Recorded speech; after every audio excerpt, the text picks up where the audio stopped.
தென்றலே மெல்ல பேசு சீரியலோட அடுத்த வாரத்திற்கான ப்ரமோ. இப்ப பரமனோட ஐடியாவனால இளமதியோட கடையில சூப்பரா வியாபாரம் நடந்து நல்ல காசு வருமானம் கிடைச்சிடுச்சு. இப்ப கடைசியா சண்முகத்தோட ஆட்கள் வந்து பட்டையெல்லாம் போட்டுக்கிட்டு, வேஷ்டி சட்டைய போட்டுக்கிட்டு இளமதியோட கடைக்கு முன்னாடி வந்து நிக்கிறாங்க. இத பார்த்த உடனே இளமதிக்கு பயம்.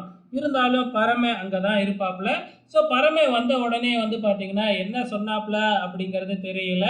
அதாவது வியாழக்கிழமை வந்து வட்டி பணத்தை வாங்கிக்கிட்டு போங்க அப்படின்னு சொல்லி சண்முகத்தோட ஆட்கள் கிட்ட சொல்லி அனுப்புறாப்புல.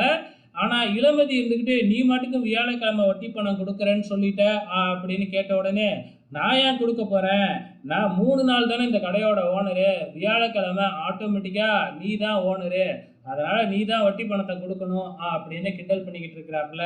கண்டிப்பா பரம உதவி பண்ணுவாப்புல. அது எப்படி அப்படிங்கிறத வெயிட் பண்ணி பார்க்கலாம்.